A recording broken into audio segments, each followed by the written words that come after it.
El conocimiento es para satisfacer las necesidades de la existencia de uno. Yo creo que la democracia debería ser mucho más móvil.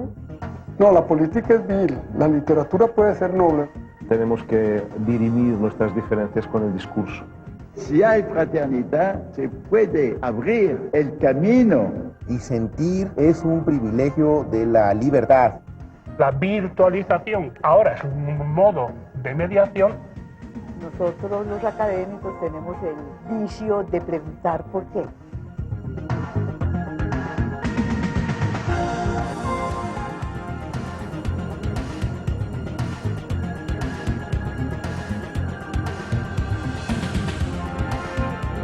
Bienvenidos a la Fuerza de los Argumentos en esta nueva cita. Nos encontramos hoy en Plaza Mayor. Ustedes ya notarán que estamos en otro set, en otras condiciones, porque estamos viviendo Expo Universidad 2011, innovación por parte de las universidades de la ciudad de Medellín, lideradas por la Universidad de Antioquia, con participación de la empresa. Bueno, un espectáculo que ustedes no se pueden perder porque cualquier persona que viva en Medellín y no venga a Expo Universidad se comete una falta contra su propia cultura.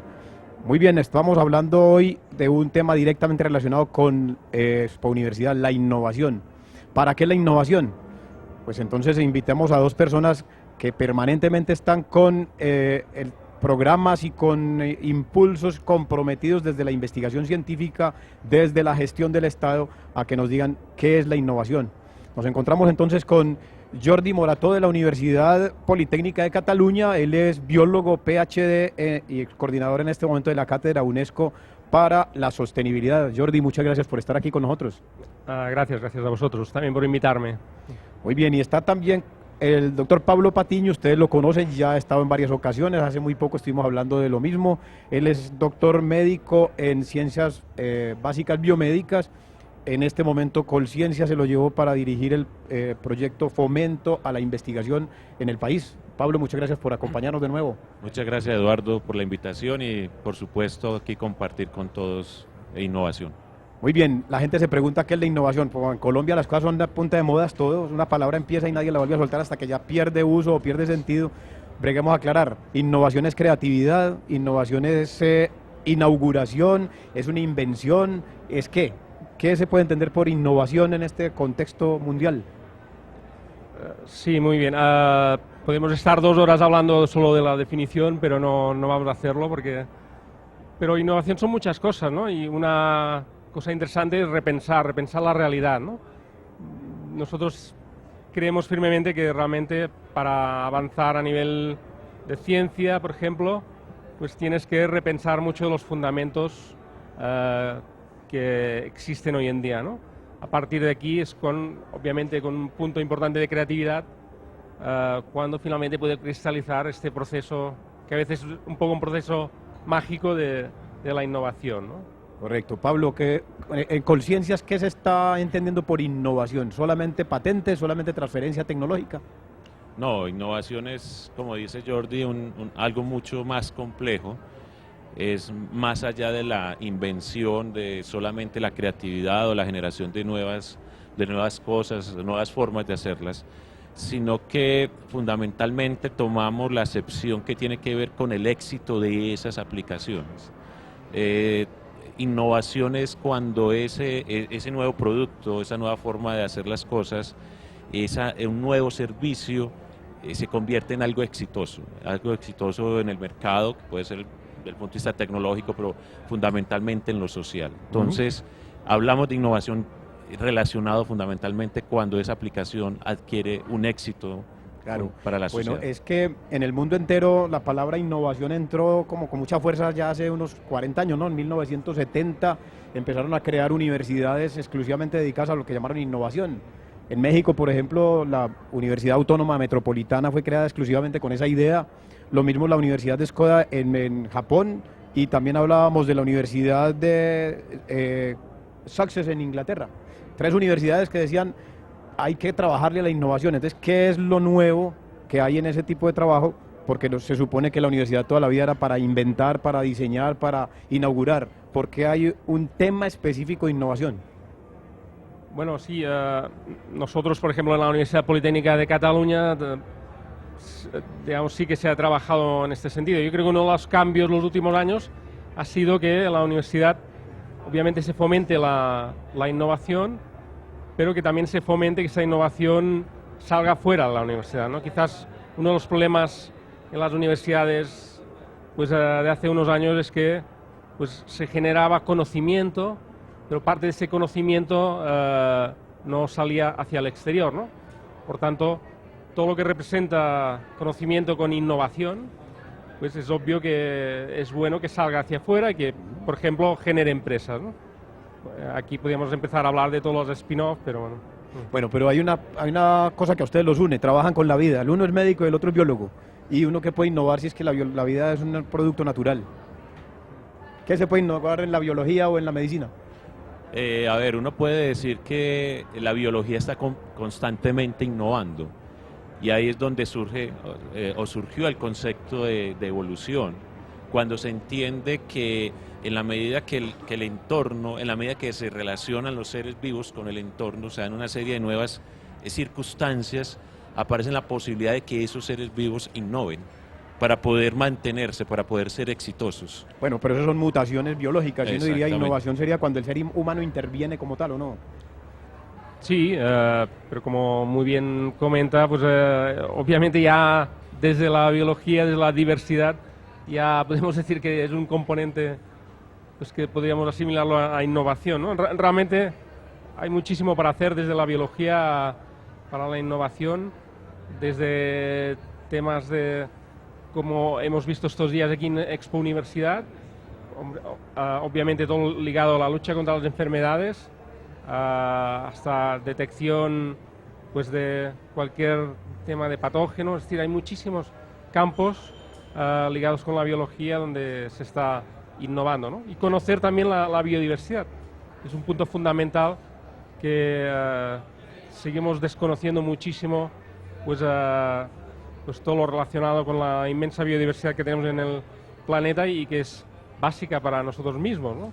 Correcto. La gente dice que es innovadora porque se atreve, es osada. Dice, hombre, yo desbarato cosas, las armo de otra manera, les doy otro uso, les pongo otro modo de ser tratados. ¿Eso es innovación? No. y esto puede generar una discusión importante. Por lo que le decía al principio, innovación es cuando eso que se hace nuevo se convierte en algo exitoso. Por el momento podemos hablar, según lo que tú estás planteando, de creatividad o de invención. Invención, sí. Sí, O invención. hay mucha gente que es muy inventiva, altamente creativa, y es uno de los elementos fundamentales para avanzar en el camino de la innovación, pero no podemos hablar, digamos, técnicamente de innovación. Tendríamos que estar entonces teniendo en cuenta que la innovación requiere permanencia en el tiempo, estabilidad, sostenibilidad, como dirías tú. Sí. Bueno, no sé si estás de acuerdo. Podría ser una de las características. Lo que pasa es que la innovación surge pues, de manera espontánea muchas veces, ¿no? Esto es otro debate de cómo... Pero bueno, no quiero quitarle el trabajo al moderador. Pero bueno, uno dice, Colombia tiene muchas tierras de llano, donde hubo cantidades enormes de lagunas que los ganaderos, para poder conquistar esas tierras, las llenaron de pasto, las desecaron.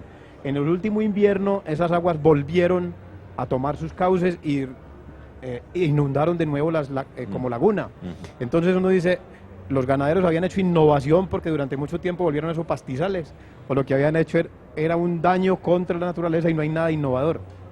No, pero pueden ser las dos cosas. O sea, algo innovador puede tener efectos y de hecho muchos de los desarrollos exitosos desde el punto de vista tecnológico han tenido grandes repercusiones ambientales. Entonces, sí, el hecho de que sea innovador no significa que sea exitoso para la naturaleza.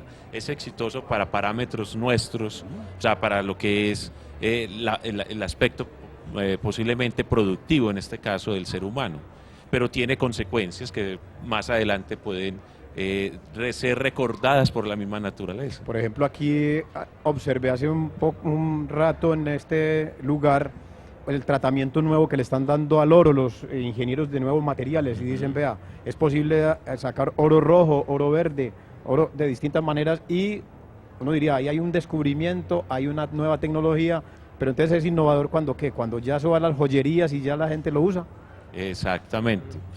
O sea, yo creo que hay un punto fundamental que es el que se pretende con Expo Universidad, es mostrar que se necesita el conocimiento para realizar innovación y que ese conocimiento se aplica, por ejemplo, al caso que estás planteando, o sea, para poder entender cómo sacar diferentes formas, colores del oro, es necesario entender las bases posiblemente físico-químicas de una cantidad de materiales, la aplicación, o sea, un conocimiento fundamental. Transformar sus propiedades. Exactamente, que se convierte en una aplicación cuando el oro es transformado y se convierte en una innovación cuando el público lo compra.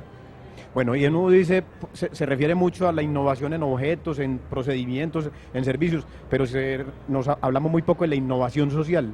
¿Cómo se puede pensar o se puede decir que hay innovación social? ¿Cuándo? Sí, sí, la innovación está en todos los campos, ¿no? Innovación en procesos también, procesos de todo tipo, pensemos en procesos industriales, cómo mejorar el proceso y pues puede haber una innovación que puede ser muy ventajosa para la propia industria, ¿no? Y que puede repercutir positivamente a nivel medioambiental, a nivel ganancias mismo para la propia empresa, ¿no? Innovación social es también otro aspecto importante, ¿no? Yo creo que dentro de lo que sería innovación social podríamos remarcar un tema fundamental que es la participación, ¿no? Es decir, que se consiga realizar procesos o cualquier aspecto que implique a una comunidad pues con una participación activa desde la base, ¿no? Bueno, tú diriges una cátedra UNESCO que habla sobre sostenibilidad. Eso no fue un paso innovador en la humanidad, cuando dijimos, en vez de gastarnos la naturaleza como si fuera eterna, hagámosle un tratamiento diferente para que se pueda sostener en el tiempo. Eso se puede llamar innovación. Bueno, obviamente todo lo que representa un movimiento a favor de un desarrollo humano sostenible que se generó pues a lo largo de bastantes años y que cristalizó en Río, pues es obvio que es una innovación importante a nivel global, ¿no? Y sobre todo porque va en esta línea de repensar pues la realidad, ¿no? Estamos ante una realidad pues global, con una crisis global en muchos aspectos y es evidente que pues hay varias cosas que no funcionan bien, ¿no? Y por tanto tenemos que ver cómo arrancar pues de otra manera, ¿no? En este caso pues tendremos que innovar mucho en los próximos años, ¿no? Bueno, uno dice, por ejemplo, innovación no se puede convertir en un programa porque usted se imagina uno programando la innovación. Sería muy raro, ¿no? Por supuesto, y yo creo que ese punto es fundamental para plantear algo, es lo que llama el ecosistema de la innovación. O sea, la innovación no se programa, no aparece de forma lineal, sino que fundamentalmente obedece es el resultado, ¿sí? En última instancia, de la confluencia de varios factores que tienen que ver con el conocimiento, o sea, toda la estructura científica de una sociedad es fundamental, pero también se requiere de una participación amplia del sector educativo, o sea, y ahí tiene mucho que ver no solamente la formación, sino la imposición de modelos que lleven a favorecer la creatividad y la participación. Aspectos culturales que tú los mencionabas ahora es la capacidad de tomar riesgo, ¿sí? a aventurarnos, a enfrentarnos las cosas de una manera distinta. Otro elemento es la participación del sector productivo, aportando los problemas, las necesidades, pero también recursos para facilitar, y por supuesto el Estado, o sea, la generación de una serie de políticas que constituyen un entorno favorable para la inversión, para la financiación directamente del mismo Estado, pero para promover a su vez que se genere una protección o un libre desempeño de lo que es del conocimiento y la protección intelectual. Uno se pone a pensar, por ejemplo, en diseñadores, en arquitectos, en artistas, dice, bueno, de cierta manera ellos sí programan la innovación en el sentido de que durante todo un semestre le trabajan a objetos nuevos o a procedimientos o a gráficos. Muy bien, ahí estaría expresándose lo creativo y por ahí derecho, si eso se va a sostener y se mantiene como un producto, diría que hay una innovación. Pero siempre se cree que la gente en la vida diaria no hace innovación. Por ejemplo, yo he visto campesinos que adaptan unas máquinas como las nuestro caso, pues en nuestro caso colombiano, en el sector cafetero, uno de esos señores que le hacen unas adaptaciones hermosísimas a una tolva de café y resultan haciendo otra cosa además. Esas adaptaciones se pueden tener en cuenta como innovaciones, pero ¿y entonces a quién pertenecen? A la cultura general. Bueno, antes lo has explicado muy bien, ¿no? Todos los factores que, pues que favorecen y que finalmente cristalizan en innovación, ¿no?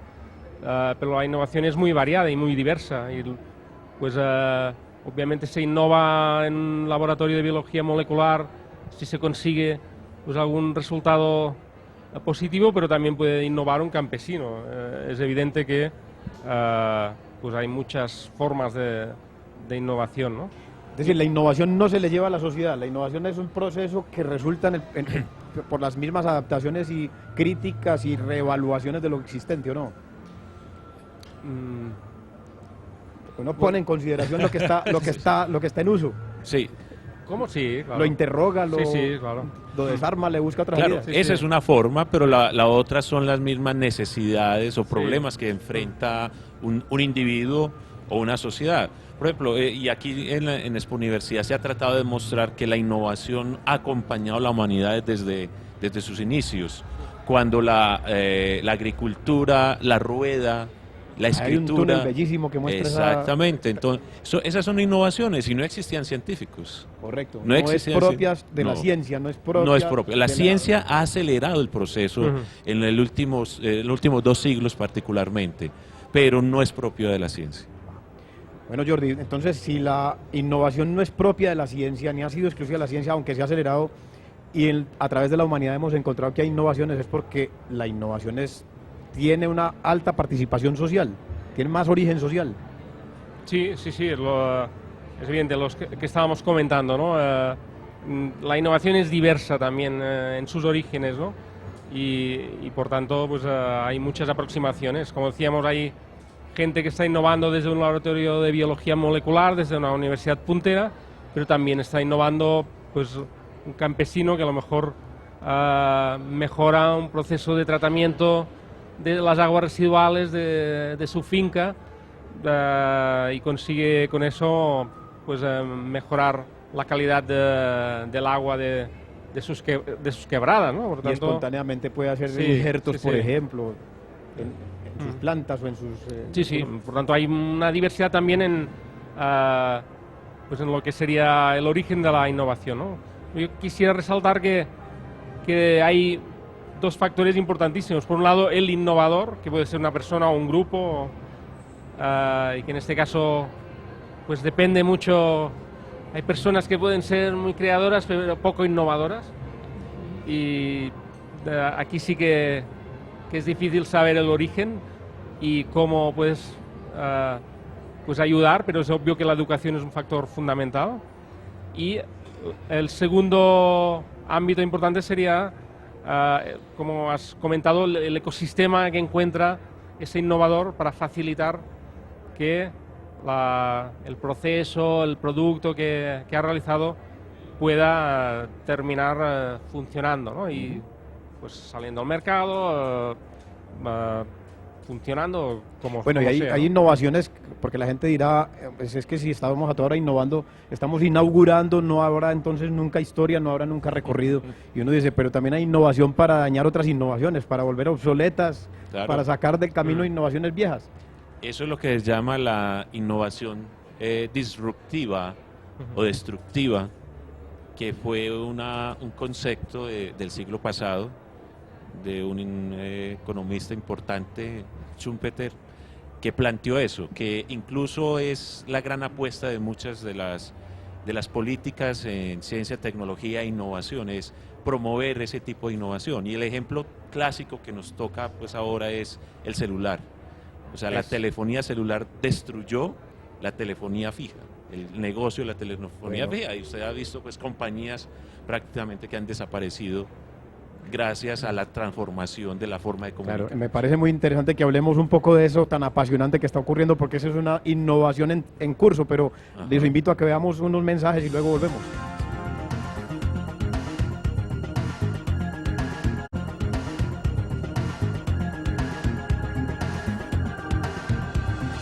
saber para decidir y argumentar para saber. Es lo que estamos haciendo hoy en la Fuerza de los Argumentos, aquí en Plaza Mayor, en la sede, en la 6ª Expo Universidad de la ciudad de Medellín.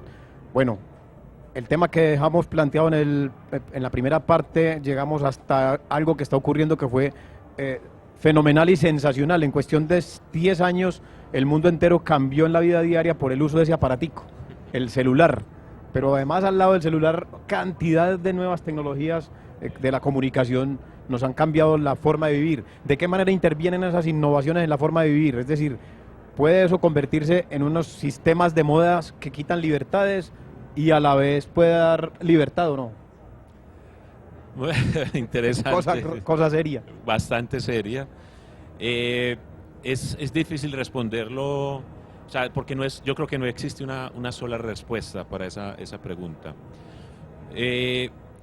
Hay ejemplos claros de cómo las tecnologías de la información y la comunicación han favorecido las sociedades. Por ejemplo, en África. En África el acceso a la telefonía fija era mínimo, pero hoy prácticamente todas las África está conectado vía celulares. Y hay pueblos donde básicamente la comunicación, lo único que existe es celulares. Entonces, que dio la posibilidad entonces de nuevos tratamientos, de nuevas integraciones. Incluso hay ejemplos muy bonitos de lo que sucedió en Ruanda con la guerra civil, y se ha habido una serie de procesos de reparación y de reconciliación basados en las tecnologías de la comunicación. Cómo la gente ha descrito todo lo que sufrió mediante celulares, y se ha dado toda una posibilidad pues de reencontrar esa sociedad. Pero también nos podemos ir al otro extremo cuando los jóvenes hoy lo vivimos muy de cerca, se aíslan de su entorno cercano, de su familia, de sus amigos, y solamente se comunican mediante el celular. Claro que... adelante, Jordi, sí. Sí, no, obviamente un computador es positivo o es negativo. Obviamente hay gente que lo utiliza, muchísima gente que lo utiliza para el bien, y hay unos cuantos que lo utilizan para temas obviamente incluso a veces delictivos, ¿no?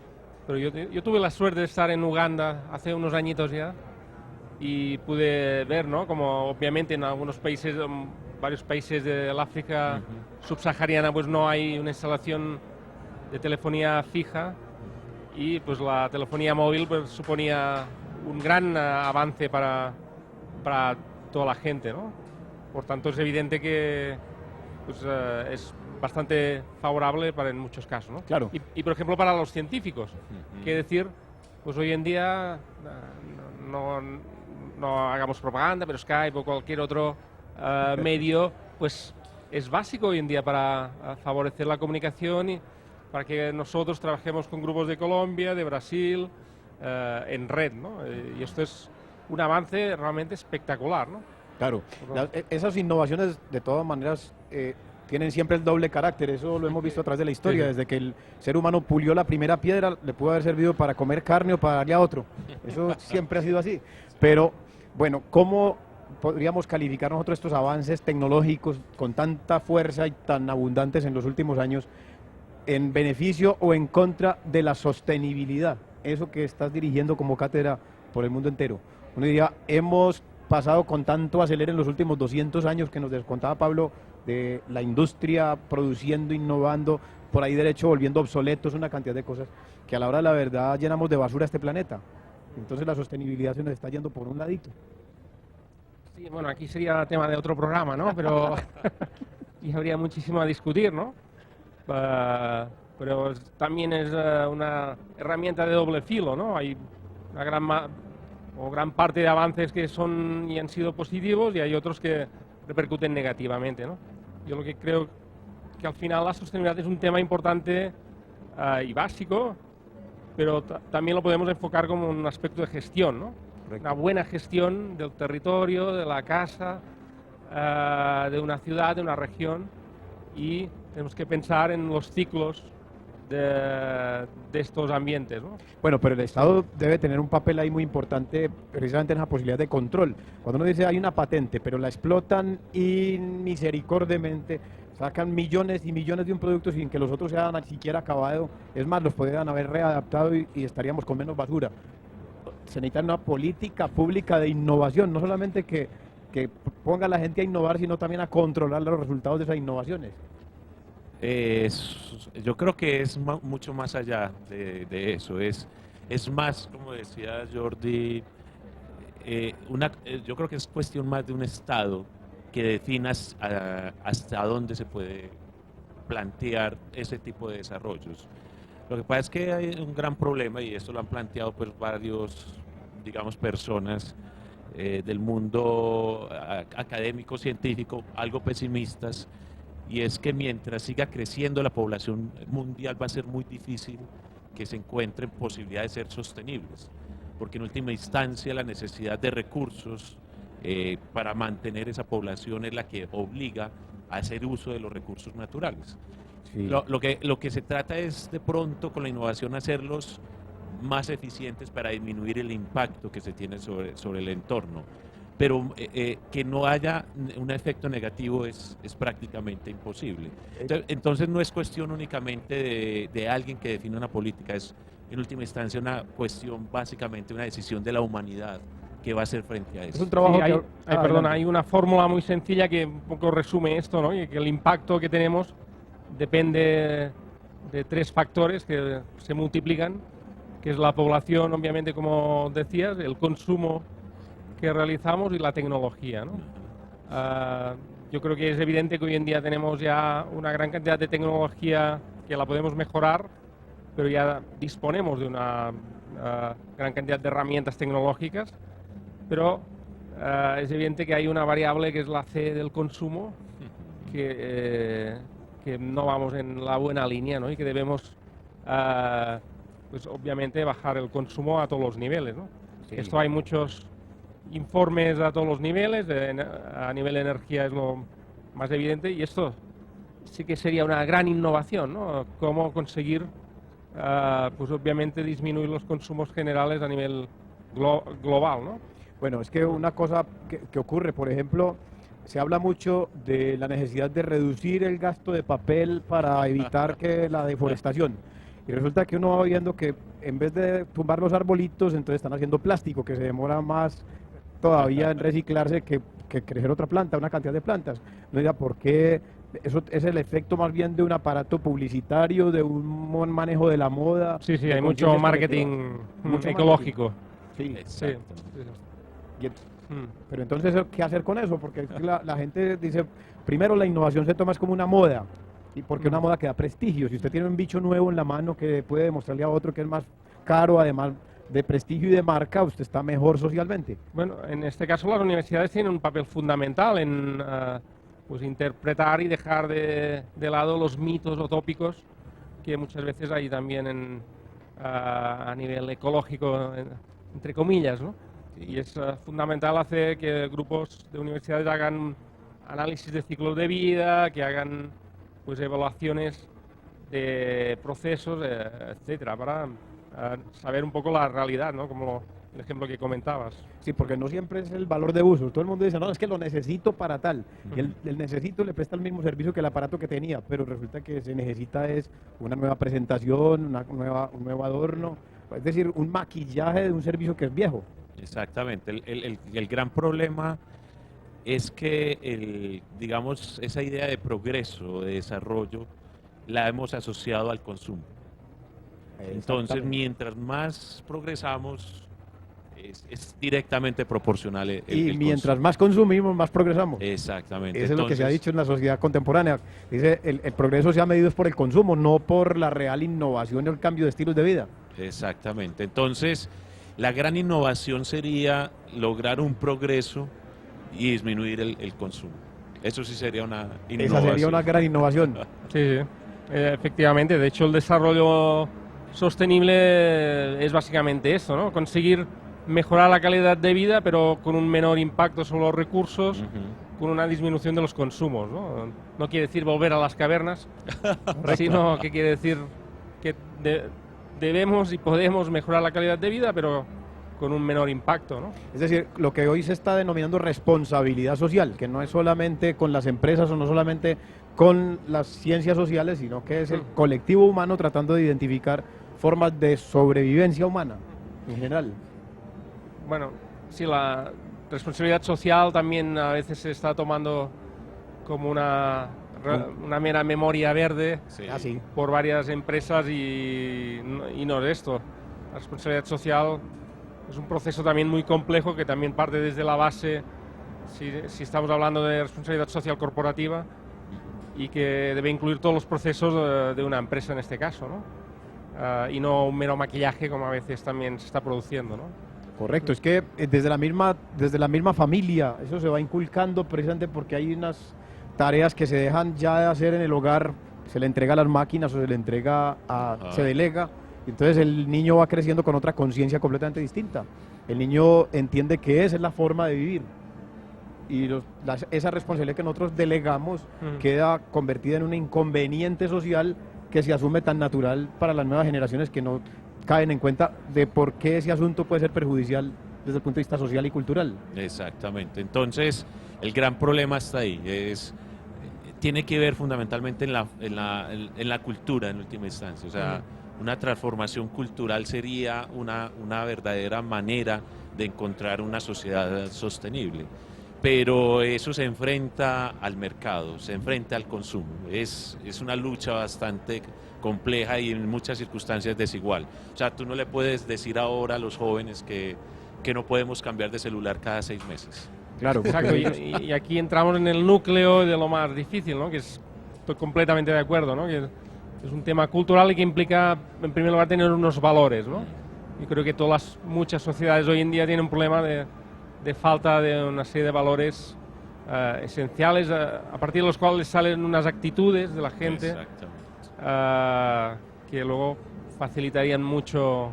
Claro, es como, todo, ¿no? como una especie de personalismo, de individualismo, ese es yo encerrado a través y si estoy rodeado de aparatos estoy acompañado.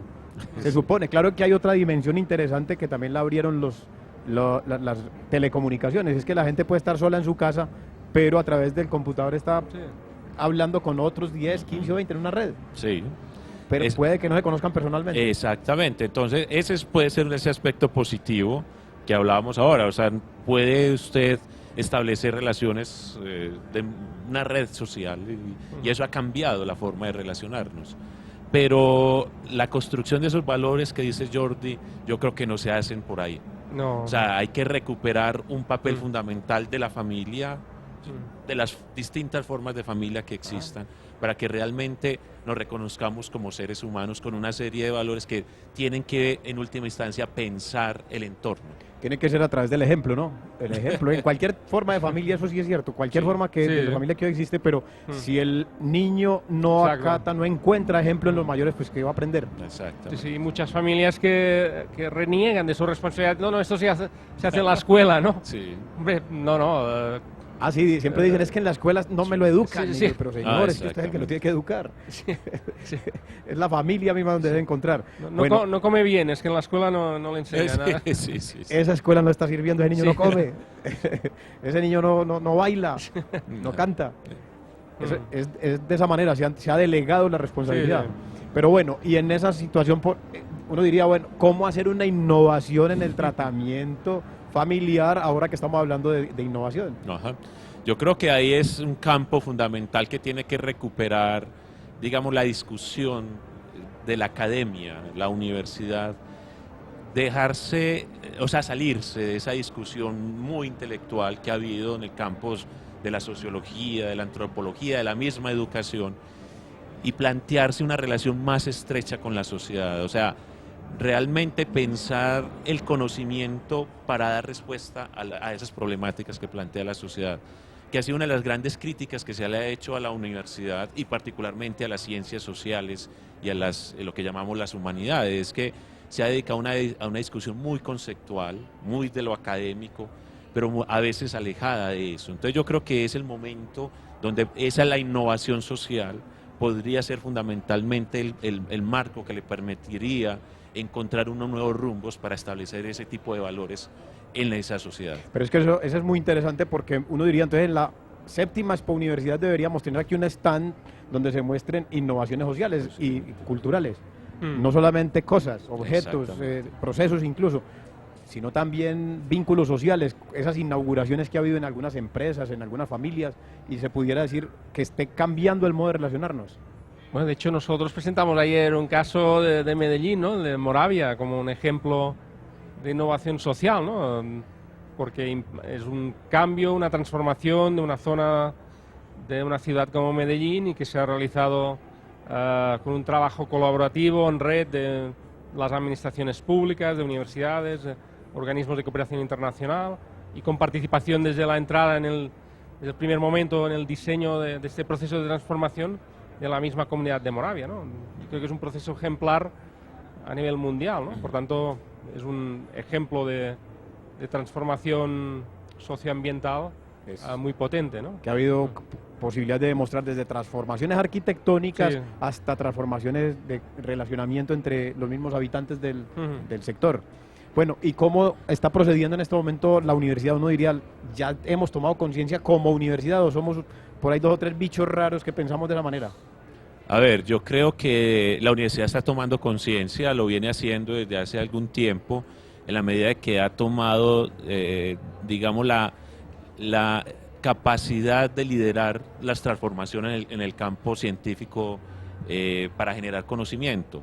Yo creo que lo que nos falta es entender un poco más esa responsabilidad de la que se habla con la sociedad.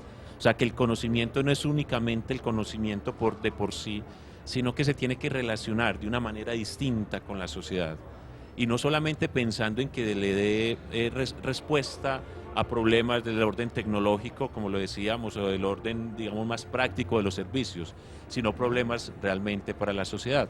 Entonces yo creo que eso se está dando, todavía hay mucho que avanzar en ese camino, pero hay elementos que nos permiten decir, bueno, vamos marcando algunos ámbitos donde se van a dar unas relaciones mucho más estrechas entre la misma academia, con el Estado y también con el sector productivo, en última instancia, para dar estas posibilidades. Bueno, ustedes en Conciencias lanzaron, y en la Ley Nacional de Ciencia y Tecnología está contemplado un capítulo de un programa de apropiación social del conocimiento, uno diría de construcción social del conocimiento. En la región, y seguramente vamos a dedicar algún programa de los que vienen a hablar de esa iniciativa entre varias universidades, un programa de apropiación social del conocimiento, ¿cómo sería? Bueno, yo creo que ese es un tema reciente incluso en la humanidad. Ha sido más iniciativa de algunos grupos que han visto, de algunas sociedades que han visto, en la medida en que la sociedad entiende que es ciencia, que es tecnología, se mejoran la posibilidad sobre todo de tomar decisiones. O sea, tiene un impacto en última instancia político, y yo creo que ese es como el motor que mueve esto, en la medida que hay niños, jóvenes, amas de casa o personas de distintos ámbitos más enterados acerca de los temas científicos, de las bases tecnológicas, de lo que nos rodea, pueden tener una posibilidad de tomar decisiones más razonadas y básicamente apoyar lo que es una sociedad basada en ese conocimiento. Entonces yo creo que ese movimiento es el que hemos venido tomando en Colombia para llevar digamos en última instancia un modelo de educación basado en ese conocimiento, para en última instancia incidir, lograr que nuestros dirigentes estén formados desde el conocimiento. Bueno, y uno dice, si eso impacta en el comportamiento de la gente, entonces podría buscar campañas específicas como estas. En el campo de la sostenibilidad, ¿por qué no se ha hablado de la salud sostenible y hacer una campaña contra esa medicalización radical que hay? Todo el mundo automedicándose o los médicos diciendo que sin droga no se puede vivir. ¿Por qué no hacen una campaña mundial contra eso? Se podría hacer, ¿no? Pero sí, también aquí habría mucho por debatir, ¿no? Pero el tema de la apropiación, por ejemplo, de tecnología y de innovaciones es básico, ¿no? Y en este caso aquí también hay todos los organismos como los museos de ciencia y tecnología. Aquí en Colombia tenemos grandes ejemplos, ¿no? Nosotros hemos tenido la suerte de conocer y trabajar con Parque Explora, con Maloca, y en Bogotá realmente son modélicos, ¿no? Se debe trabajar muchísimo para que no solo haya una exposición, sino que la gente se apropie de esta tecnología, ¿no? Y esto es básico. Y por poner un ejemplo, nosotros trabajando en el Nordeste, en Brasil, pues el gobierno federal de Brasil hizo un programa bastante extensivo para dotar a determinadas comunidades rurales de, digamos, unas depuradoras para depurar el agua de pozos, ¿no? Al cabo de 2 años, este programa tenía más de 2.000 desaladoras sin funcionar, porque no había habido una buena difusión y apropiación de la tecnología por parte de, en este caso, comunidades rurales que debían ser las que tenían que mantener esa tecnología, ¿no? Y por tanto el programa tuvo que reanalizarse, se hizo una segunda versión, obviamente mejorada, pero lo que había fallado era que no se había apropiado la gente de esta tecnología, ¿no? Por tanto es un aspecto clave y muy importante, ¿no? Pero tocas un tema muy valioso que lo debemos desarrollar apenas veamos nuevamente unos mensajes y retornemos. Saber para decidir y argumentar para saber es lo que estamos haciendo aquí en Plaza Mayor, en medio de la Expo Universidad número 6, organizada en la ciudad de Medellín. Bueno, venimos hablando de la innovación, del impacto social, de la responsabilidad, y cerramos en el capítulo anterior hablando acerca del modo en que la gente se apropia el conocimiento y cómo muchos de esos conocimientos, esas innovaciones, pueden ser un fracaso si no se les da un tratamiento adecuado. Pero Jordi, me parece que hay un trabajo, el ejemplo que diste es perfectamente claro de las desaladoras y de la purificación del agua. Ha ocurrido muchas veces. Humberto Eco tiene una historia muy bonita acerca de cómo las tazas sanitarias que se llevaron a cierta parte de Italia terminaron convertidas en un procesador para lavar las aceitunas, porque ellos no hubo ningún... Bueno, fueron innovadores. Fueron muy innovadores. A la innovación le hicieron innovación. Pero también ha ocurrido una cosa, y el mismo Humberto Eco lo ha dicho de una manera magistral. Dice, es que a la gente se les llevan los descubrimientos, los inventos, las innovaciones como si fueran sacadas del sombrero del mago, como si fueran una creación suntuosa. Entonces, y no se le entrega con toda la naturalidad. Tal vez en eso reside parte del fracaso de la innovación cuando se quiere llevar a la sociedad. A la gente le entrega como un milagro para que lo opere. Entonces eso debe estar ocurriendo, debe haber un Aquí hay otro tema que es la confianza ciega en determinada tecnología que muchas veces es externa de otro país, a veces europeo. Esto viene de allí, ellos saben hacerlo mucho y seguro que funciona, ¿no? Y es una caja cerrada que no... En Medellín había un dicho hace 40 años las señoras para decir que un producto era muy bueno, decían, eso es americano finísimo. Pues eso, ese efecto de americano finísimo, pues es un efecto muchas veces demoledor, porque a ver, muchas veces, o la mayoría de las veces, este producto se tiene que adaptar a la realidad, al entorno, al ecosistema, a la calidad de agua determinada, y pues muchas veces eso no se hace, ¿no? Pero hay unas innovaciones particularísimas. Tú hablabas ahora del celular y nos hemos dado cuenta, por ejemplo, en Colombia, el celular llegó más rápido que la televisión a muchas regiones claro, campesinas, a muchas regiones agrarias. El celular fue de una velocidad enorme en la capacidad de adaptación de la gente, y no solamente para una función. Muchas saben utilizarlo de 1000 maneras, y la gente ahora ya no solamente pasó de celular, sino es que ese mismo celular ya es cámara de fotos, ya es también posibilidad de televisión y de radio. Claro, es que hay ciertas tecnologías, y particularmente el celular, que revoluciona y se revoluciona a sí mismo. Incluso el negocio hoy no son los celulares, no son los equipos, son las aplicaciones. Incluso hay un caso pues dramático, Nokia, la compañía que más celulares produce en el mundo, entró en una gran crisis, casi que en bancarrota, porque se quedó en lo que fue el negocio que hoy lo mueve, que mueve el celular, que son las aplicaciones. Se quedó fundamentalmente haciendo los aparatos. Y las otras compañías, Apple, Google, se dedicaron fundamentalmente a producir sistemas operativos y aplicaciones para llegar a ese tipo de aplicaciones. O sea, ya el celular tiene múltiples posibilidades. A diferencia de la televisión fundamentalmente es un sistema de entretenimiento. En cambio, el celular ya ofrece muchos más servicios. Bueno, y hablando de innovaciones, entonces, en el mundo pues del comercio y de los usos públicos, uno diría entonces, es necesario innovar en el campo de las políticas públicas para que se le enseñe a la población pero desde los aparatos escolares, desde la familia, etcétera, debe haber cierta reglamentación que invite permanentemente a que haya un cierto control. Sí. Que las cosas no se hagan simplemente por novedad, sino porque se le ponga cuidado a ver el impacto que va a tener. ¿De qué manera prever eso? ¿Cómo ir educando al niño en esa cultura de la previsión? De la previsión, De prever, de tener en cuenta que debe ser precavido todo aquello que se consuma, por lo menos tengamos la conciencia de qué efecto puede tener en la contaminación ambiental o en la salud misma, etcétera. Sí, es que se debe educar en la reducción del consumo. Esto yo creo que es una de las innovaciones en la educación importantísimas que tenemos que abordar ya. Es decir, hay gente que está propugnando ya por el decrecimiento, ¿no? Bueno, es discutible y podríamos discutirlo, pero es evidente que este crecimiento sostenible que alguna gente propugna obviamente no es sostenible y en segundo lugar ya vemos que no podemos seguir creciendo así. Por tanto, debemos mirar otras formas de desarrollo, ¿no? Porque lo que es evidente es que debemos mejorar pues la calidad de vida de mucha gente todavía en el planeta, ¿no? Pero lo que pasa es que este sistema socioeconómico está montado sobre la base de que el consumo es el progreso. Exacto. Entonces habría que conseguir una antipublicidad. Aquí tendremos una gran innovación durante los próximos años, si alguien consigue.